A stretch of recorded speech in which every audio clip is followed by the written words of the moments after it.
Boa noite. Hoje nós vamos abordar a questão do gozo em Jacques Lacan.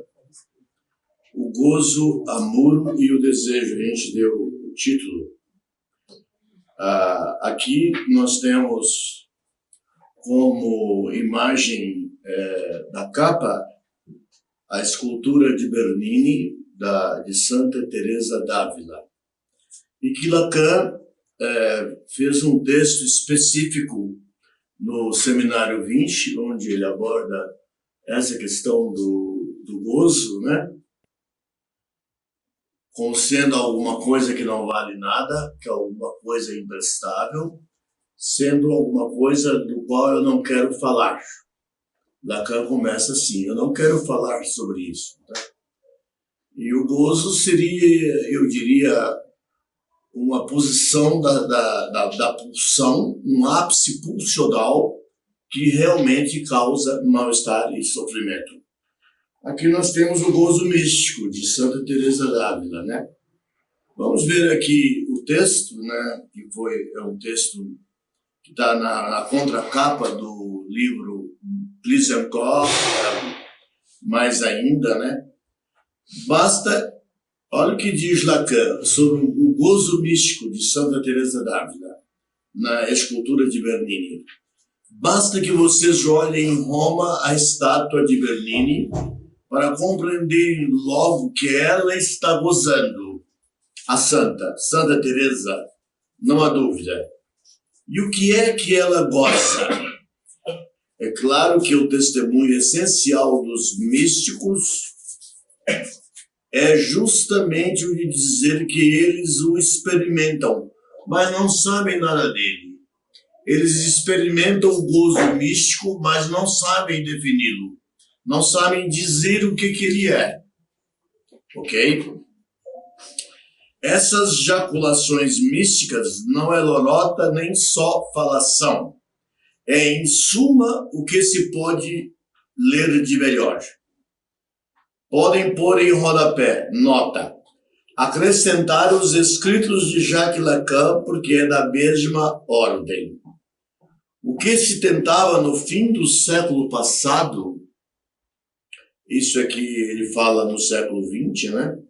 No tempo de Freud, o que eles procuravam, toda sorte de gente brava no círculo de Charcot e dos outros, era carregar a mística das questões de foda. Veja que Lacan fala na relação, na sexualidade, as questões de foda. Né? Isso é o texto de Lacan, foutre em francês, né? E, enfim, não colocava como sendo um gozo puramente místico, né? Então, as questões, se vocês olharem de perto, de modo algum, não é isto. Esse gozo que se experimenta e do qual não se sabe nada, principalmente, há vários tipos de gozo, a gente vai falar, e temos o gozo feminino, o gozo da mulher. Um gozo que Lacan diz ser um gozo outro do qual nada sabemos. Nem o feminino sabe, nem o masculino sabe. Então, esse gozo que se experimenta e do qual não se sabe nada, não é ele o que nos coloca na via da existência? E por que não interpretar uma face do outro, a face de Deus, como suportada pelo gozo feminino? Lacan associa aqui a questão de Deus para afirmar, para dar firmeza a esse gozo místico mostrado na escultura de Bernini representando Santa Teresa d'Ávila. Eu não estou dando conta de movimentar aqui. Agora dei. Agora está voltando. Ok. O gozo romano de Freud. Vamos começar por Freud, né? Freud tinha um problema, chamadas viagens frustradas a Roma. Ele ia na sua viagem e quando chegava a 170 quilômetros de Roma, ele não continuava. Freud talvez não soubesse o que se passava no seu inconsciente, né? E ocorre em 1896 a morte de Jacob Freud, o pai de Freud. E Freud entra numa análise ajudada pelo Dr. Wilhelm Fliess, o seu amigo alemão, com o qual ele trocava cartas, havia encontros periódicos e ele trocava cartas. Eles trocaram mais de 1000 cartas. Então veja que é um acontecimento importante na vida de Freud. E ele começa esse processo de autoanálise.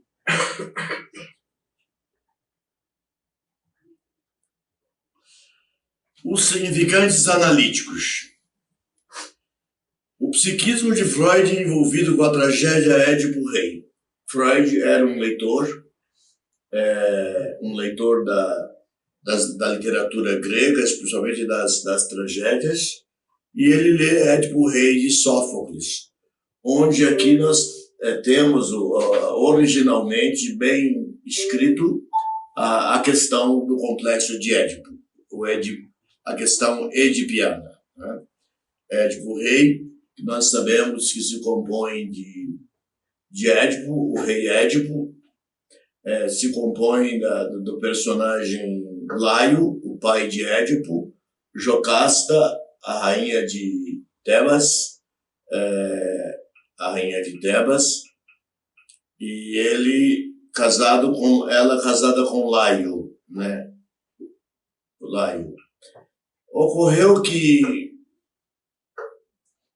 quando ele nasce, ele está recém-nascido, o rei de Tebas leva o bebê Édipo e dependura numa floresta no Monte Citeron.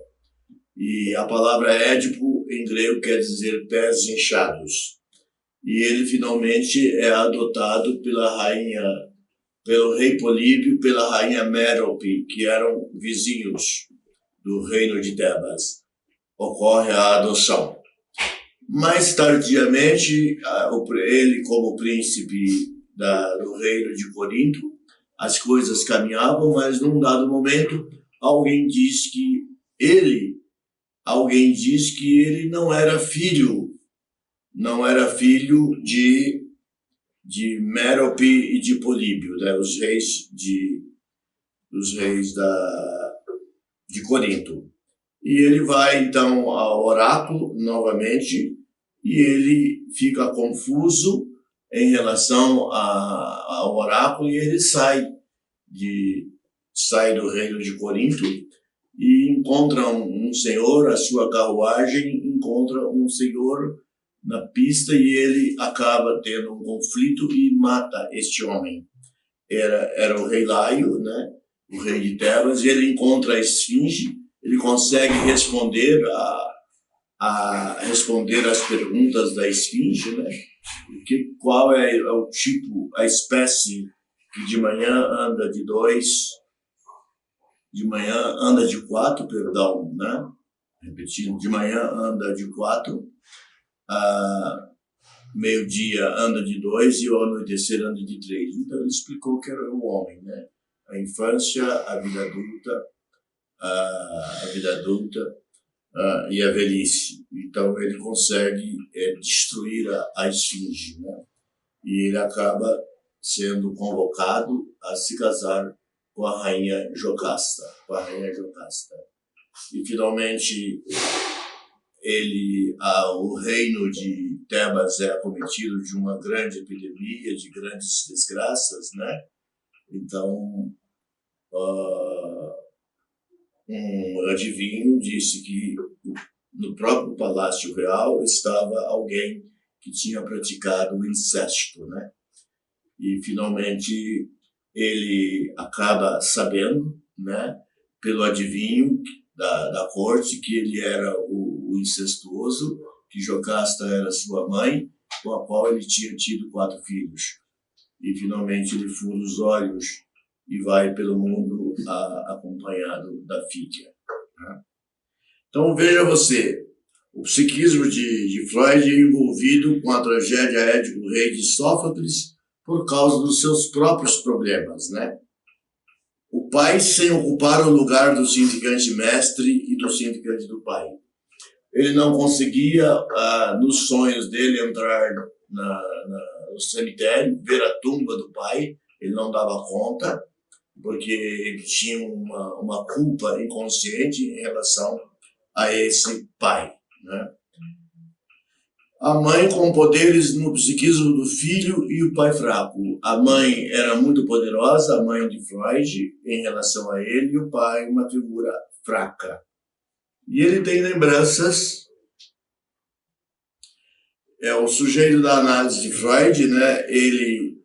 O significante do mestre é elevado ao grau máximo de S1, anota seus sonhos difíceis, e escreve a interpretação dos sonhos de 1896, porque a autoanálise dele foi de 1896 a 1900.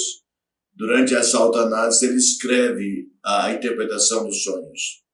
Oniricamente, a tumba do pai é proibida para Freud.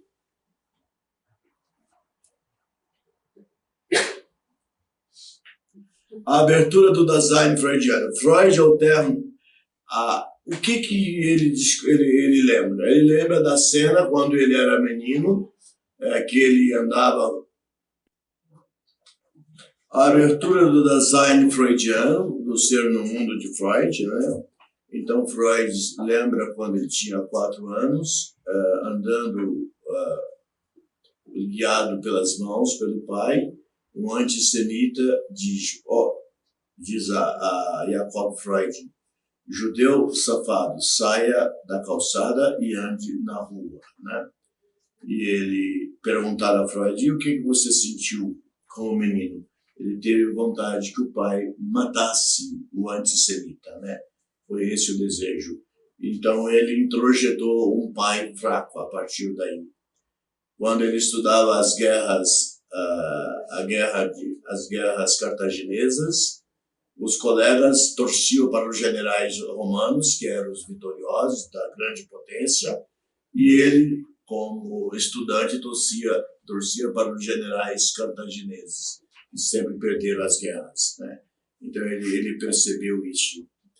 Então ele faz uma análise profunda da questão dessa competição com o pai, do pai fraco, né? E ele finalmente, Freud, ao término de sua análise, ele se desconecta do trágico edipiano. Viaja para Roma em 1901, a primeira viagem, ele vai a Roma depois dessa autoanálise. Você vê como a psicanálise funciona. O próprio Freud mostrou a sua análise. Viaja para Roma com sucesso pela primeira vez em 1901 e não se desvia da cidade, chega lá. E ele permanece 21 dias, ele frequenta a Basílica de San Pietro in Vincoli. San Pietro in Vincoli quer dizer São Pedro na prisão. Vincoli é prisão em italiano. E ele descreve o Moisés de Michelangelo. Ele vai 21 dias seguidos fazer anotações sobre a estátua de Moisés de Michelangelo. Veja que ele estava em busca do nome do pai, inconscientemente buscando o nome do pai. Porque Moisés é o grande pai da nação judaica, não é isso? É a figura paterna da nação judaica. 21 dias de estudos, todo dia. E ele, mais tardiamente, eu acho que a última obra da vida dele, quando ele já estava no exílio na Inglaterra, ele publica Moisés e o Monoteísmo, né? Ele escreve uma obra que é publicada quando está no exílio. Então veja você que isso virou até uma mania em Freud, né? uma repetição intensa, 21 dias de estudos. O nome do pai nesta análise. Enfraquecido era o nome do pai. A história de Freud menino e a agressão antissemita do pai. Nós já falamos aqui, né? O Freud menino, nas aulas de história, torcia para os generais cartagineses, os perdedores, os fracos, e não para os vencedores romanos. Por que ele não ia a Roma? Roma, a cidade dos Césares, a cidade dos papas, a cidade do poder. E o pai não era, o pai representava o pai muito fraco, simbolicamente. O nome do pai nesta análise, enfraquecido era, eu já falei isso, a história de Freud menino e a agressão antissemita do pai. Freud menino nas aulas de história, esse eu já repeti, eu já falei, eu estou repetindo.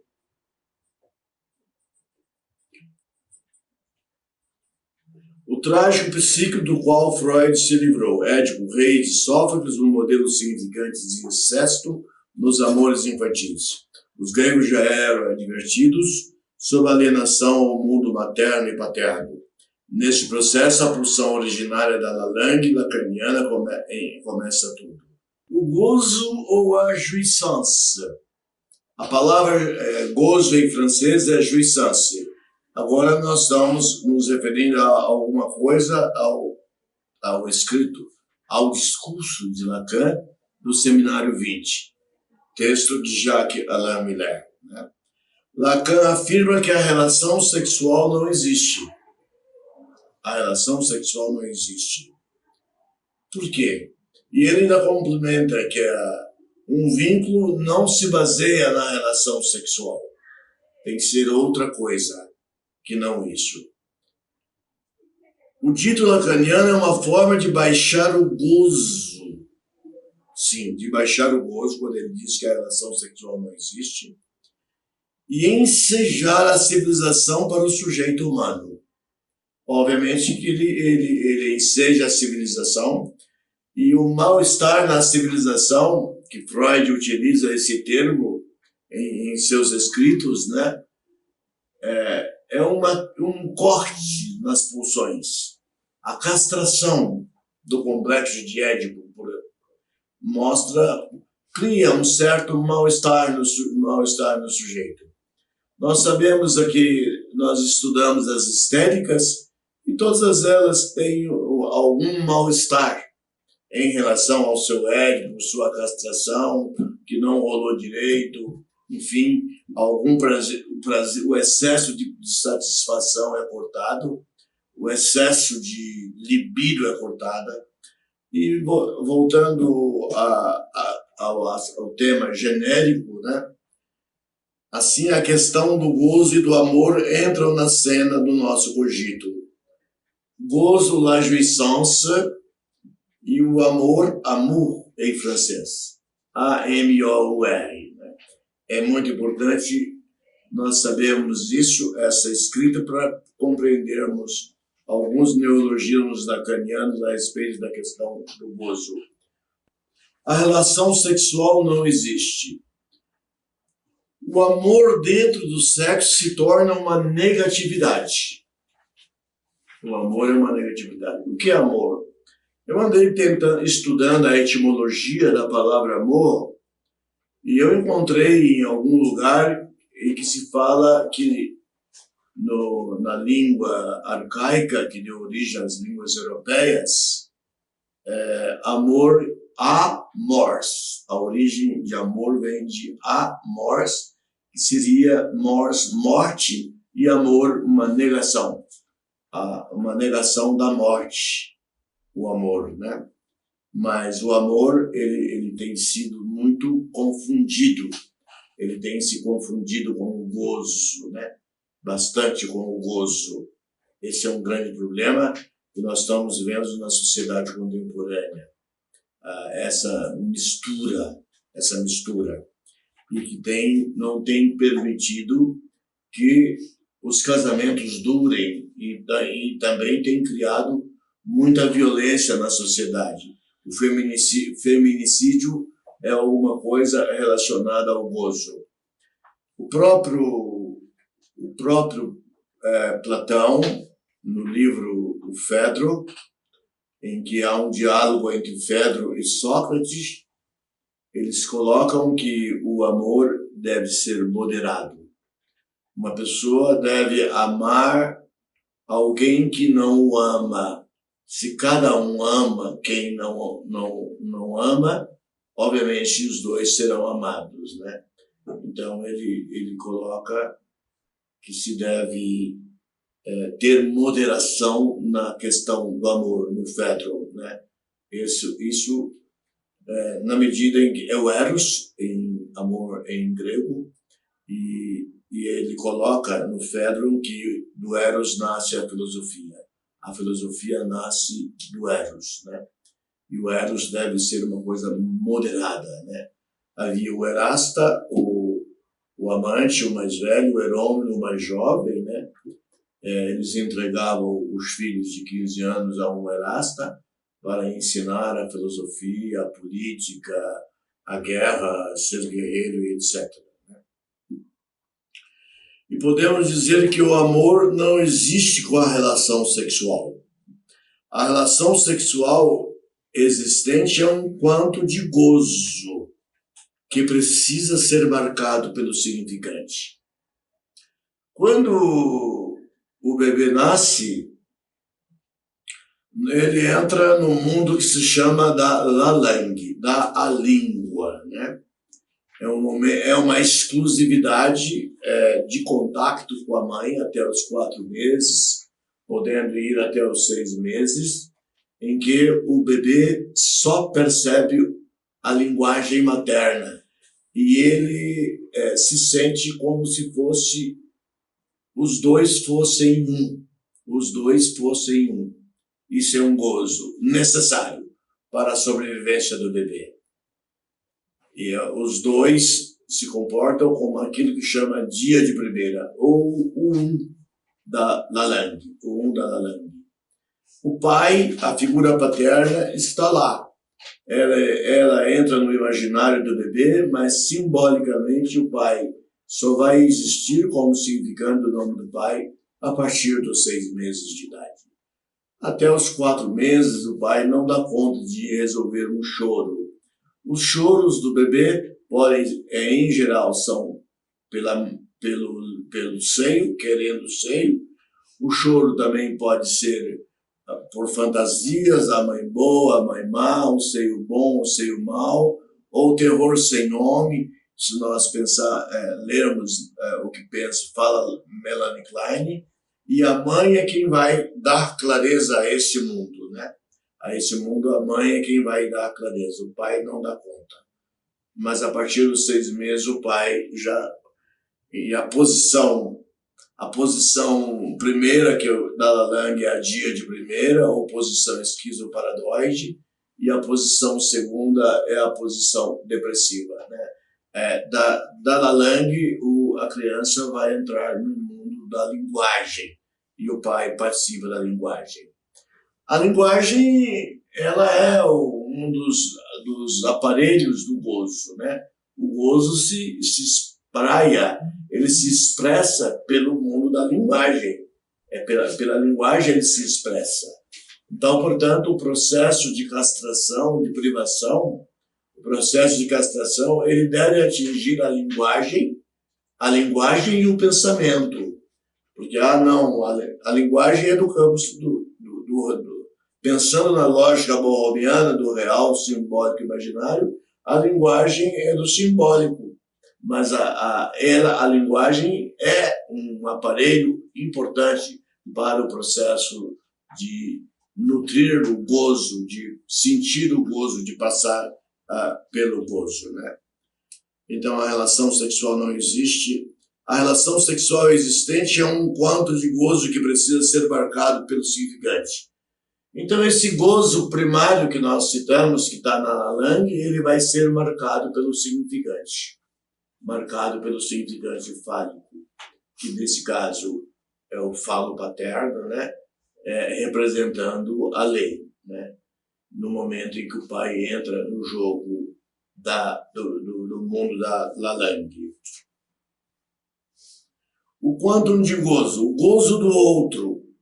Agora, se nós formos pensar na quantidade de gozo, né? Poderíamos fazer uma escala descendente a respeito do gozo. E eu aqui não coloquei todos. Existe algum gozo que ficou fora. Temos o gozo do outro, que é o gozo mais alto. Seria o gozo do período da langue. La jouissance de l'autre, em francês. O gozo do outro. Eu coloquei essas expressões francesas porque existem alguns neologismos lacanianos que, se não, eu tive que ler o texto em francês para compreender alguns neologismos realizados por Lacan. Descendo, então se corta uma quantidade de gozo. Então nós ficamos com o gozo do outro, sai, porque se cortou uma parte de gozo, e vamos ter o gozo fálico, la jouissance phallique, que é o gozo marcado pelo falo. Pelo falo, obviamente, esse falo teria conexões com o significante do nome do pai. La jouissance phallique, né? E esse gozo fálico, que ele tem lei, ele já tem a marcação do significante fálico. Ele pode também tirar mais gozo, mais quantum de gozo, e nós vamos ficar com o mais de gozar. O mais de gozar, que Lacan chama em francês le plus de jouir.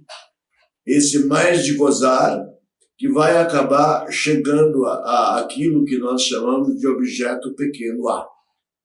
O objeto pequeno a, que Lacan colocou como sendo a sua grande invenção, o objeto causa do desejo, ok? Objeto pequeno a. Mas tem um outro gozo que eu não citei aqui, que é o gozo feminino. O gozo feminino, o gozo outro feminino, que as mulheres não conseguem compreender e que os psicanalistas não dão conta de compreender. E é um dos elementos que tornam mais delicada e mais difícil a psicanálise das mulheres, esse gozo feminino, que eu não coloquei na lista desses gozos que estão aqui presentes.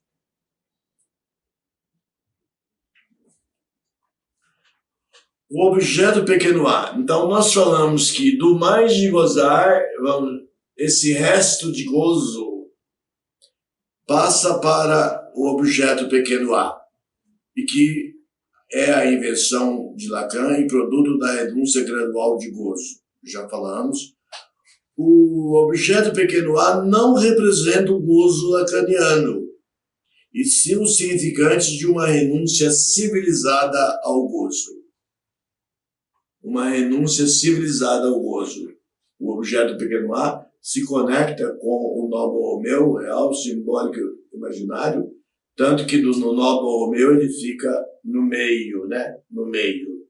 E o objeto pequeno a também, no seminário 11 de Lacan, os 4 princípios fundamentais da psicanálise, o objeto pequeno a, quando Lacan coloca a montagem da pulsão, a pulsão ela sai da sua origem e circula o objeto pequeno a e retorna, né?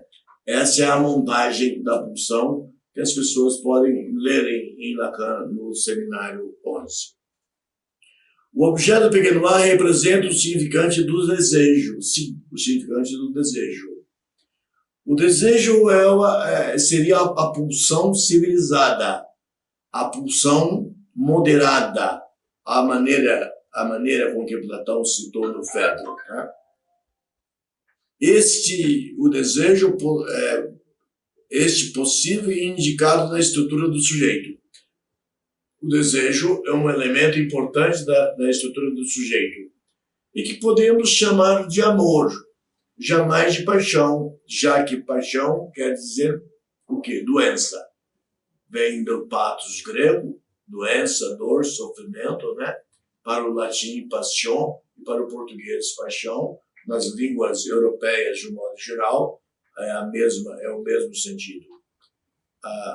A literatura gosta de ainda usar a paixão, mas a paixão é uma doença, né? É uma doença, é uma estrutura gravemente patológica. E no amor, a paixão não funciona, tá certo? Desorganiza o vínculo entre dois sujeitos. O amuro, amour em francês, A-M-O-U-R, amour, é o amor, l'amour, né? E Lacan, fazendo chacota daqueles que endeusa a palavra amor, ele criou a palavra amour em francês. Amour. Muro. Seria o A que antecede a palavra muro, derivado do francês. Amour. Que seria, obviamente, alguma coisa, Lacan não explica claramente. O amuro seria um muro que vem bloquear o gozo, para que o sujeito possa vivenciar um desejo, a sua estrutura de desejo ético. Amour. Lacan debocha da palavra amor e tenta encontrar as contaminações inadequadas. Interpreto Lacan dizendo que amor é uma barreira para o fluxo de gozo e a concretização de um sujeito do desejo. A palavra amour. Amour, o amor. Né? O que o amor produz? O amor. Não quero saber de nada disso. Lacan começa o capítulo do Encore, do livro 20, né? Do seminário 20, ou seminário livro 20, mais ainda, ele começa dizendo, não quero saber nada disso, no capítulo 1. Não quero saber nada do gozo. É o que uma boa parte da humanidade faz. O supereu tem uma ligação muito grande com o gozo. Lacan fala no eu G, que é o eu inconsciente, eu moi, o eu da vida cotidiana, fala do ideal do eu e fala do supereu. O supereu é destrutivo, é aquele que ordena ao sujeito para gozar, né? Goza. E Lacan escreve a palavra goza com um ponto de exclamação no seu texto, né? Então, o supereu está ligado à questão do gozo, né? do gozo lacaniano, no sentido que nós discutimos. Não repito mais, não quero saber de nada disso, como advertiu Lacan. Ele escreve a frase, não quero saber nada disso, não quero saber do gozo, na introdução várias vezes, mas ele avança quando entra em outros capítulos, né? Ainda o que o amor traz? O gozo é uma instância negativa. O gozo não serve para nada. Essa é uma frase de Lacan. Pode colocar o nome de Lacan. Ele diz, o gozo não serve para nada. Ele só gera sofrimento. Existe alguma coisa na sexualidade, algum acontecimento sexual, uma relação sexual que não existe, mas é alguma coisa que não serve para nada. Porque, voltamos, o amor, o desejo com moderação, que sejam modulados pela razão suficiente, né? E o amor de dois não forma um. Isso é importante, porque há uma ideia do um quando se tem uma história de amor, né? Se tornar um, já que o objeto do desejo e do amor é derivado de uma estrutura narcísica saudável. Lacan deixa bem claro que o amor, o desejo, é uma estrutura narcísica, não narcisista. Narcisista é aquele que ama somente a si mesmo. Agora, a estrutura narcísica ou narcisamento é uma construção do desejo e do amor em si mesmo, né? Não esperar que o outro que tenha isso. Se cada um tenha a sua estrutura narcísica para amar, é bem provável que todos deem certo. E nós sabemos que não é fácil ter essa estrutura narcísica que produz um cuidado consigo mesmo, né? Aquilo que Heidegger chama de Sorge, S-O-R-G, né? O cuidado com o Dasein, o cuidado com si mesmo. Letra de uma carta de amor. Tem uma pergunta aqui que fala sobre a questão do amor. Letra de uma carta de amor. Eu tive que ler o capítulo todo. Tem em Lettre d'amour, está escrito o título. Esse aqui é o título do capítulo em francês, em português. E em francês é em Lettre d'amour, uma carta de amor. Mas vamos lá. O que acontece? Amor é um derivativo do amour. Existe o amor, em francês, o amor, que é A sem acento. A-M-O-U-R. Amor. Amor. E tem a palavra âme, em francês, que âme quer dizer alma, com acento circunflexo. A com acento circunflexo, M-E. Então a palavra âme, Les Passions de l'âme, As Paixões da Alma, uma obra de René Descartes, em que ele estuda os afetos, de um modo geral, né? O René Descartes. Então veja o que acontece. Lacan junta amor com âme, amor com alma, e cria a palavra amor com acento circunflexo. Olha que pouca diferença, né? Então, o amor com acento circunflexo é a união de amor e alma. E que em português traduziram como amor. Ok? Alma e amor. O que difere a palavra amor, de amor é o acento circunflexo no A, que vem da palavra ame, quer dizer alma, né? Então traduziram como amor, né? Letra de uma carta de amor. Tá claro? Lacan cria a palavra, eu já falei, aí temos até o verbo, eu almo, tu almas, ele alma, né? Ele até faz uma conjugação desse termo amor. Essa tradução é uma tradução, enfim, não sei se ela corresponde ao que é necessário, mas é importante saber a origem dessa palavra amor, né? Que na verdade é uma brincadeira de Lacan com a questão do amor, né? E com a questão do gozo, né? Então, tá claro, isso é uma coisa complicada, são neologismos lacanianos, e que eu tive que ler o capítulo inteiro em língua francesa para conseguir compreender esse amor com acento circunflexo que é o amor da língua portuguesa. Lacan fala, vamos lá, nós dois somos um só. Isso não existe. Isso é gozo. Se dois tentam ser um só, são conflitos, são choques, são problemas e são sujeitos que não se identificam, né? Todo mundo sabe com certeza que jamais aconteceu que dois sejam um só. Ele diz que isso não aconteceu. Isso não acontece.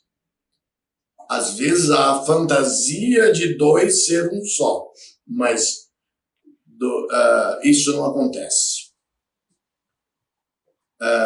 Ele diz aqui, todo mundo sabe com certeza que jamais aconteceu entre dois que eles sejam só um. Isso é gozo. Os dois pensarem que são um. Mas enfim, nós dois somos um só. Enfim, isso não é verdade, isso é uma fantasia.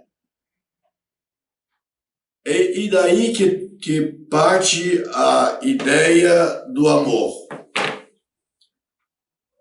Que parte a ideia do amor. É verdadeiramente a maneira mais grosseira de dar a relação sexual a esse termo que manifestamente escapa do seu significado. O começo da sabedoria deveria começar a perceber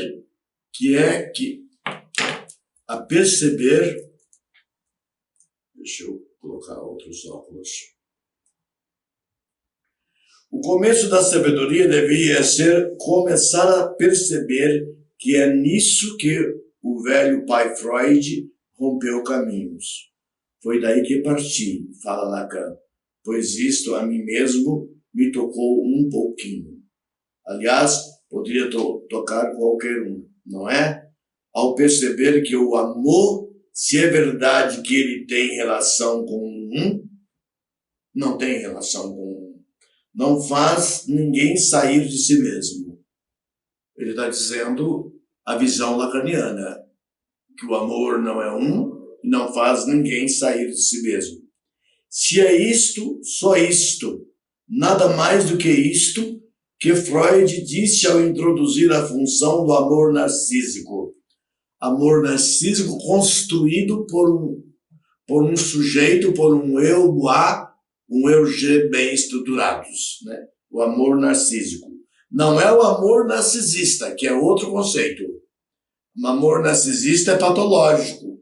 O amor narcísico, o narcisamento, uma palavra usada por François Doutor para falar sobre a questão do sujeito do bebê, né? Então, amor narcísico ou narcisamento são coisas positivas. Todo mundo sentiu que o problema é de como é que pode haver um amor por outro. Esse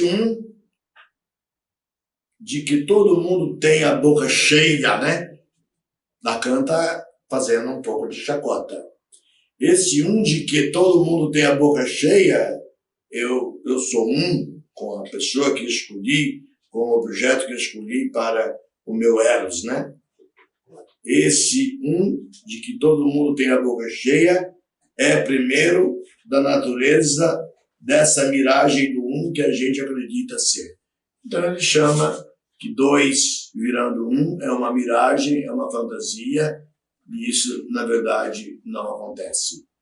Então nós temos na clínica psicanalítica bastante sujeitos que acusam, que colocam a culpa toda da sua tragédia amorosa no outro, no objeto, e não a pessoa não assume a sua parte, a sua responsabilidade. Então é importante que a gente tenha isso em mente, né? Que o sujeito analítico deve assumir a sua responsabilidade de que ele não construiu um amor narcísico adequado em si mesmo e que as coisas deram errado. Ok? Então eu fico por aqui e nós podemos... Tem mais algumas... tem mais aqui. Não, perdão, tem mais... Que são perguntas. Perguntas, né? E tem mais algumas perguntas que chegaram e o Paulo que vai ler as perguntas hoje, tá, Paulo? Pode ficar aqui, Paulo. Senta aqui, Paulo. Por gentileza. Se quiser, eu coloco lá na tela. O que vocês acharam? O que vocês acharam desse neologismo ao humor? Difícil chegar lá, né? Difícil chegar lá. Era bom que eu visse as perguntas aqui. Deixa eu desligar. Ou me dar um texto que tem as perguntas. Não. Porque tem perguntas muito longas, que são verdadeiros romances. Esses aqui que vieram depois. Janildo, eu quero conectar meu celular lá na TV. É só apertar, subir a Desliguei aqui, Não né? é bom eu ter o direito de ver as Então você vai perguntas? sentar aqui, ó. Senta aqui, senta aqui, ó. Conecta aqui. Isso. Isso aqui eu levo? Carrega. É? Eu não achava bom você sentar aqui não, porque fica gravado, né? Confuso. Não foi não? Aperta aí, espera a Foi tela. não. Aí, agora clique em Apple TV aí embaixo. Vai, espera a tela. Aí, Apple TV. Eu queria fazer uma pergunta. Então, a questão do amor ficou claro, né? Botou tudo de novo. A questão do amódio, alguém tem dúvida sobre a palavra amódio lacaniana? A palavra N-H-I-N-E, é ódio, é ódio em Você vai francês. seguir na sequência. E enamoração, enamoramento, é N-A-M-O-R-A-T-I-O-N. Ele misturou N mais enamoração, ódio mais enamoramento, e criou a palavra, em português, virou amódio ou amódio, normalmente. Mas eu entendo que isso é alguma coisa da esfera do gozo. Lacan endeusa bastante esse neologismo dele, mas isso é uma esfera que é algo que o analista deverá trabalhar, ok? Essas perguntas O amor vieram antes de digitar e aquelas ali vieram depois que a gente digitou. Então aqui são 3, 4, 5, 6, 7, 8, 9, 10 perguntas. Tchau. Vamos ser sintéticos nas respostas. Né? O amor é um tema inescapável em todas as instâncias. Na psicanálise, quase todos os conceitos são convocados para falar do amor. O narcisismo, o édipo, o desejo, o gozo, a pulsão, a não relação sexual, o objeto, o grande outro, os afetos, a transferência, entre outros. Mas o amor leva sempre a um certo fracasso, pois há nele algo de irrealizável. O senhor poderia comentar a frase de Lacan: o amor é dar o que não se tem a alguém que não o quer? Perfeito. A pergunta tem muitas afirmações que acho que todo mundo compreende, né? E ele quer que eu acabe explicando a questão do amar é dar alguma coisa a alguém que não quer. Isso, não é isso? Nós sabemos que o amor é uma falta, é do sujeito da falta a ser, é da castração. Quando eu falei naquele processo descendente da pulsão, né, passando da pulsão do outro para do gozo do outro, para a pulsão do outro, para a pulsão fálica, para o mais de gozar, nós estamos fazendo a castração e criando a falta, o sujeito da falta. Então, o amor é alguma coisa irrealizável. Essa frase de Lacan quer dizer que o amor é irrealizável e que ele é constituído, ele se constitui se existe a falta, o sujeito da falta, não é isso? Dar a alguém alguma coisa a quem não quer. É a realização de um vínculo que é impossível, né? É impossível, mas ele se torna possível porque o desejo não é infinito. A estrutura do desejo não é infinita. Porque se for infinito é gozo, né? Um exemplo de amor infinito é aquele que pratica feminicídio, né? Ele está praticando o amor gozante, gozoso infinito. Então, acho que era isso que eu queria dizer. E na mesma pergunta ainda coloca: e termos cunhados por ele como amódio, amor, amuro, que também colocam uma impossibilidade no amor? Eu falei do amódio, né, que la haine, haine é ira em francês, é raiva, é ódio, mas a palavra enamoration, la enamoration em língua francesa, né, falamos do amor que é a união de âme com o amor, né, o amour, né, em francês, e que deu origem ao amor com acento circunflexo, e que traduzido para a língua portuguesa é amor, né? E, na verdade, são chacotas de Lacan para realmente fazer dissolver a fantasia de que dois são um na questão amorosa. E, obviamente, não confundir o amor com o gozo e com as paixões. Isso, eu acho que é isso que eu queria dizer. Eu respondi a pergunta. Posso só dizer uma coisa, doutor? Essa impossibilidade no amor, nessa perspectiva romântica, né, na qual somos inseridos historicamente a pensar, né, nessa perspectiva de um amor pleno, né, e eu acho que o Lacan, ele brinca com as palavras para dizer essa perspectiva, ela não existe. Ela não existe. Ela não existe. Agora, isso não significa que não seja amor. Não é amor numa perspectiva. É o amor com a falta. Com a falta. Com o sujeito da falta ser. É aquilo que falta, né? Ele não é aquela coisa completa. Então, se você vê Tristão e Isolda de Wagner, a ópera, né? Você vê que há um grande amor e ele só realiza esse amor na morte, né? Na morte. Então, como você colocou, tanto na literatura como nas artes, se coloca o amor como uma situação gozante, né? Não como algo da falta. Seria impossível, como é que você faria tragédias gregas, né? Óperas, sem considerar esse gozo maravilhoso desse amor infinito, desse amor que vai até ao mundo do além. O amor para Lacan seria como se contentar com a falta, né? Se contentar com a falta, exatamente. Se contentar com o objeto pequeno a, aquele que perdeu muita coisa. Se contentar com o objeto perdido que você tem, que é o amor. Isso é interessante para a psicanálise, né? Para as próprias sessões de psicanálise em determinadas situações. Doutor Campos, voltando aqui ao início da pergunta, né? Quando cita aqui o Lacan, dado que não se tem, é que não quer receber, o que não se tem é o que no eu é falta. Né? Certo.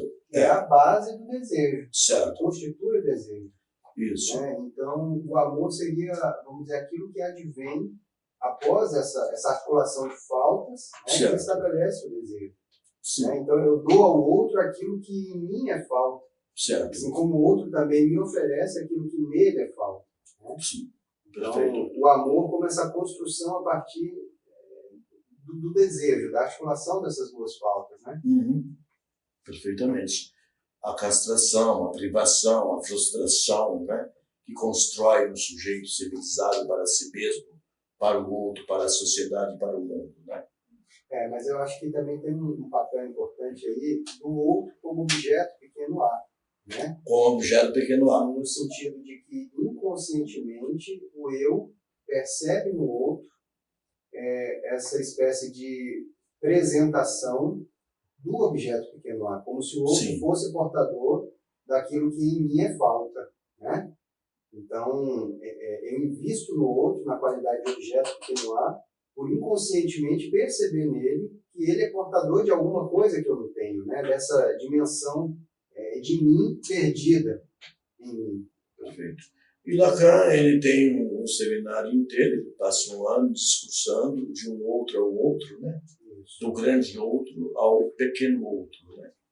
E em que ele mostra a importância desse pequeno outro, objeto pequeno a, para a lógica da psicanálise, para a teoria da psicanálise e para a clínica psicanalística também, para o divã. Essa reflexão sobre o amor a partir do Lacan me lembra muito, assim, me leva muito ao contexto de paradoxos, né? E aí, inevitavelmente, eu só me lembro do Camões, né? Amor é fogo que arde sem se ver, é ferida que dói não se sente, é um contentamento descontente, é dor que desatina sem doer. É um paradoxo, é a falta, Amar o que falta, tanto em mim como no outro, né? Mas para que nós estejamos numa civilização em vários níveis, nós precisamos disso, né? Para nós não sermos selvagens, para que não ocorra, por exemplo, o feminicídio. Esse processo que nós estamos falando tem que existir, né? Essas faltas simbólicas.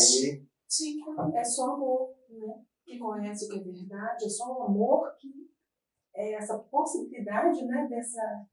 Dessa dualidade, né? É que a nossa possibilidade, né? E esse amor que é colocado no Fedro de Platão, né? No diálogo entre Sócrates e o jovem Fedro, o amor deve ser uma coisa moderada, não deve lesar o outro, né?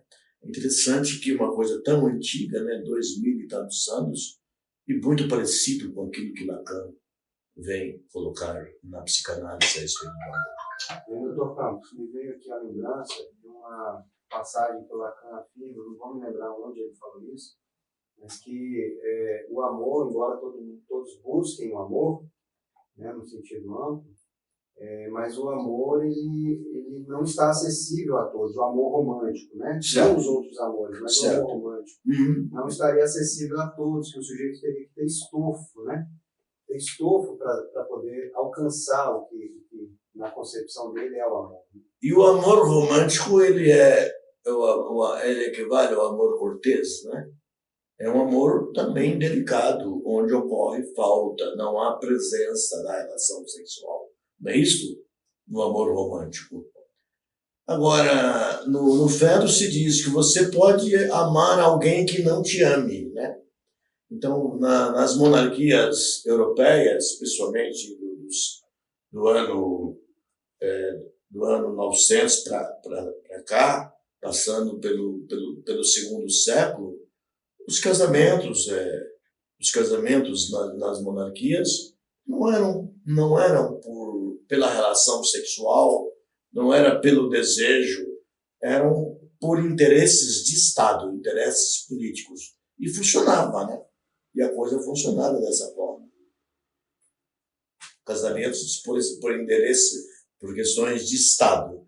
Quando Ana d'Áustria se casa com o rei Luís XIII da França, é porque eles queriam um processo de paz entre as duas monarquias, né? Qual a diferença entre desejo, pulsão e gozo? Veja você, a pulsão, Lacan dizia, toda a pulsão é a energia sexual, que Lacan, inclusive, chama de drang, tem o alvo, né? E que a pulsão, ele faz a montagem da pulsão. Mas nós temos que pensar que a pulsão em si mesma, ela é uma pulsão perversa. Ela precisa de passar pelos processos de castração e pelos processos de simbolização. Tem que passar pela lógica borromiana, né? Qual a outra pergunta? Como é que é a pergunta? Qual a diferença entre desejo, pulsão e gozo? Ok, pulsão seria a sexualidade selvagem, né? A pulsão, né? Gozo é tudo isso que nós falamos, que de nada serve, né? E que realmente luta pela relação sexual que não existe. E o desejo seria, vamos dizer, a pulsão já civilizada, já portadora de uma ética. Isso desde Aristóteles se fala nisso, né? De uma ética. A ética aristotélica já toca nesse assunto. Que o desejo é a civilização humana da sexualidade. E pode chamar-se de libido, desejo em alemão, né? Pode chamar de désir em francês, desejo. Genuss em alemão também, né? A palavra desejo, ela existe em várias línguas. Porque tem uma relação com o gozo, né? Que é uma das perguntas, quando o senhor começou a ler sobre o gozo místico. Sim. Né? Em vários momentos eu comecei a pensar se o gozo, se ele não tem uma ordem do real que opera. Sobretudo quando eu penso nas análises, né? No momento da análise, quando tem algo que que volta, que impede a análise de continuar, esse mecanismo de repetição que parece um gozo, né? Mas que a gente não sabe onde está. Realmente. Se existe algo dessa ordem do real. Concordo que a questão do real e junto com o gozo, e essa repetição, né? Ocorrendo a repetição frequente durante o processo gozoso, né? O processo para o sujeito gozante, é óbvio que ele precisa de passar pelo processo analítico, né? O mesmo pelo qual passa o bebê, né?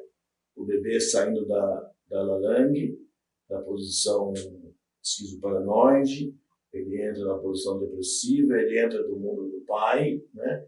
E obviamente ele vai organizando isso para evitar esse gozo que volta, que incomoda o sujeito. Lacan, no Seminário 20, afirma que nada força ninguém a gozar, senão o superego. O superego é o imperativo do gozo, goza. De que maneira isso ocorre no psiquismo do indivíduo? Porque o aparelho psíquico de Lacan é o eu-moi, esse eu mais cotidiano, o eu-G, o eu-JE. O super-eu é o sur-moi, em francês, e o ideal de moi, o ideal do eu. O super-eu é tirânico, ele ordena que o sujeito goze, goza. Lacan escreve, inclusive, com pontos de exclamação, esse goza, né? Esse goza. E o ideal do eu é aquele que não está mais vinculado ao gozo, que escolhe as boas coisas, né? Que está no campo ético, né? No campo ético do sujeito, ou na ética da psicanálise, que não é uma ética qualquer, é a ética da própria psicanálise. Ok? O que o gozo tem a ver com o prazer sexual? O gozo tem alguma relação com o prazer sexual, mas ele gera muito sofrimento, né? Muita dor e sofrimento. E é aquilo que Lacan diz, não vale nada, não presta para nada. Não quero mais falar disso, não tem nenhum valor. É alguma coisa que se deve jogar fora. A gente pode considerar que o prazer, na verdade, é um gozo bem dimensionado, né? Certo. E o que excede esse ponto bem dimensionado, que passa desse ponto, que transborda, seria um gozo nocivo, aquele gozo que traz angústia, traz sofrimento, né? O gozo da repetição, o gozo do imperativo, do grande outro tirânico, não é isso? Sim. Então, nesse sentido, o prazer seria uma espécie de barreira, de proteção contra o próprio gozo, né? Sim, perfeito. Nós temos o super-eu, né, o sur-moi, que ordena que o sujeito goze, né? O super-eu, ele deve ser o foco da psicanálise, né? Ele deve ser o foco do discurso analítico. É muito importante que o discurso analítico pense no super-eu, no sur-moi, lacaniano, né?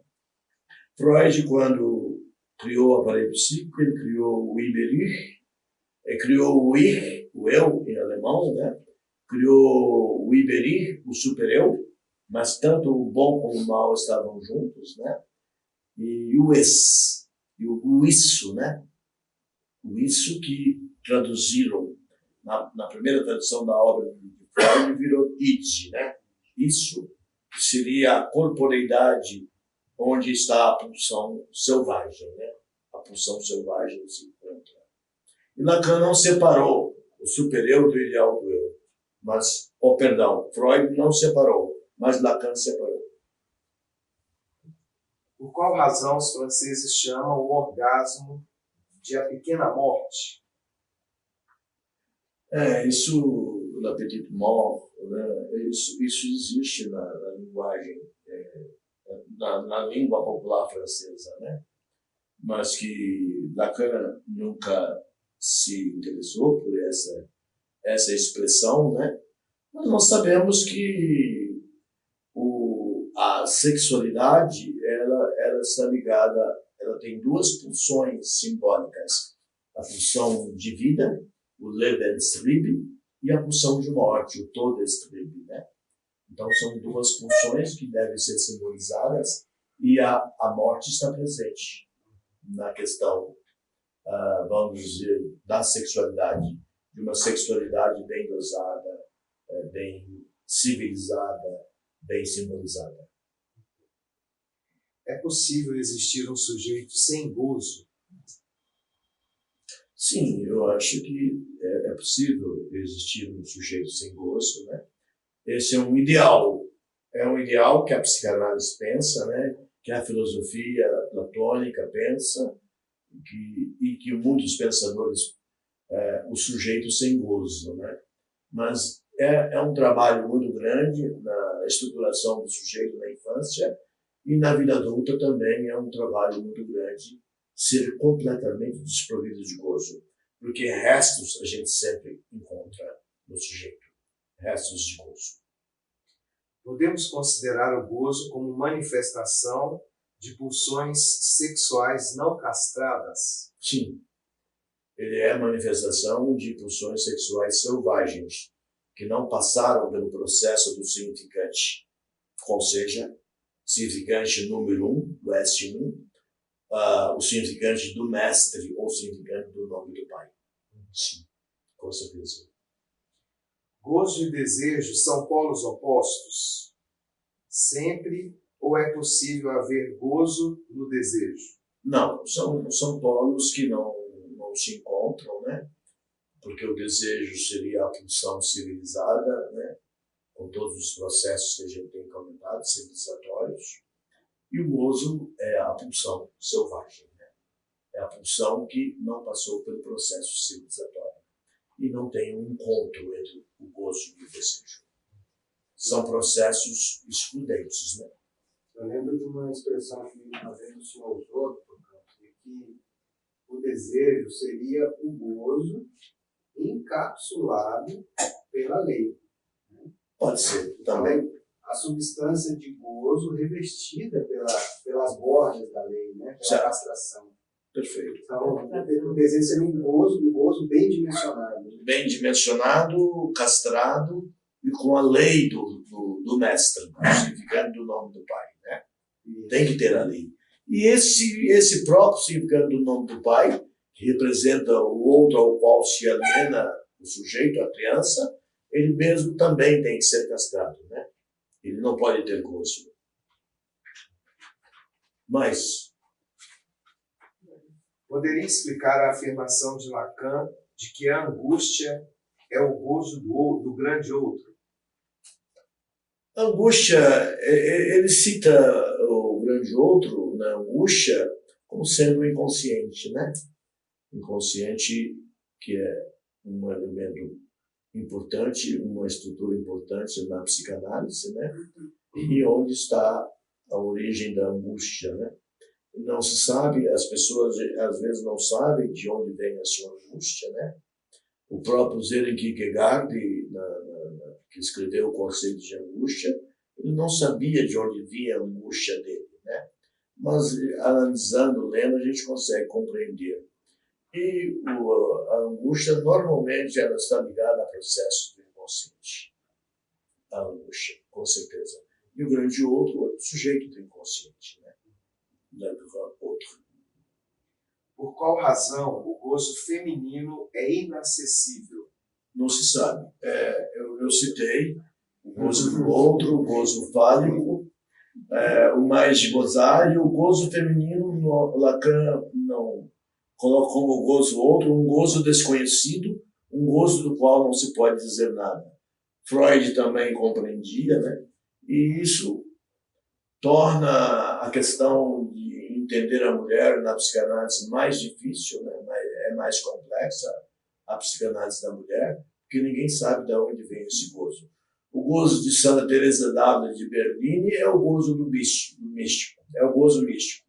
Esse gozo místico a gente conhece ele na prática, né? Historicamente, todos os santos da Igreja Católica gozaram do ponto de vista místico, né? Senão eles não seriam santos, né? Mas esse gozo feminino é um gozo que ninguém conhece até hoje, né? E Freud fez a pergunta, was will das Weib, né? O que quer a mulher? Em alemão, é a pergunta de Freud. Ele disse, eu não sei. Há alguma psicanalista que se debruça sobre o conceito de gozo? Uma mulher? Todos as psicanalistas. Tanto quanto Freud e Lacan? Porque, assim, às vezes... Não tanto. Eu acho que Melanie Klein não se debruça tanto sobre esse assunto. Tanto quanto Freud e Lacan. Não tanto. É porque, assim, é um posicionamento masculino diante desse gozo. Né? Sim, E talvez, por isso... Pode ser que se as psicanalistas enfrentarem a questão, porque é um problema complexo, vão encontrar uma solução. É um campo a ser desbravado. Was will das Weib? Não sei. Não sei o que quer a mulher, né? Dizia Freud, né? E Lacan, num seminário em Milão, ele disse: La femme n'existe pas. A mulher não existe. Porque o homem é todo, porque ele é fálico. A mulher é não toda. Ela é uma falta, né? Então, por isso que Lacan diz todo tipo de desejo é fálico, e, portanto, a mulher também tem falo. A mulher não existe. Faz todo sentido, doutor Campos. E faz todo sentido que o Freud tenha feito essa afirmação sobre, ou melhor, essa indagação sobre o que querem as mulheres, porque vem Lacan depois dizer que a relação sexual não existe, né, de maneira que cada homem e cada mulher tem um modo de gozar próprio, né, de maneira que o gozo da mulher é inacessível ao homem e o gozo do homem é inacessível à mulher. E o gozo é fálico, Ele disse que não há esse significante que represente o gozo de um para o outro. Exato. Então a indagação de Freud faz todo sentido. Was will das Weib, em alemão. E ele começou estudando a mulher, a histeria, não é? Todo o trabalho dele foi em cima do feminino, não foi? Em grande parte foi. Mais alguma? Não.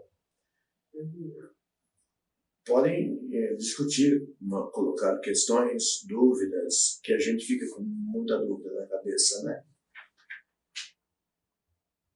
Eu gostei do método, vocês gostaram? Bom, a metodologia tornou nossos encontros mais ativos, mais participativos. Eu achei bacana. Gostei bastante muito. Fala. A gente pode considerar que no adulto a existência do gozo, a pulsação do gozo, sinalizaria uma insuficiência de sentido na linguagem escrita naquele sujeito? Sim, claro. Claro que a pulsação do gozo é uma insuficiência de sentido, né? Na escrita daquele sujeito, né? Nós não poderíamos botar na linguagem, não, porque a linguagem é parte do aparelhamento do gozo, né? Mas a linguagem ela é castrada também, assim como o pensamento é castrado, o sujeito é castrado, o cogito é castrado. O Lacan faz aquela brincadeira de homofonia da jouissance como gozo. Sim. E jouissance como o sentido que eu escutei, né? Não tem essa homofonia? Tem jouissance. Jouissance como jouissance, o sentido. Sans como sentido, né? Isso. Sans. Jouissance. Eu escutei. É o sentido do gozo. Seria mais ou menos o sentido de gozar, né? Sim. São as brincadeiras de Lacan com as palavras, né? Com os conceitos. Mais perguntas? Discussão, opinião, porque ninguém tem resposta para tudo.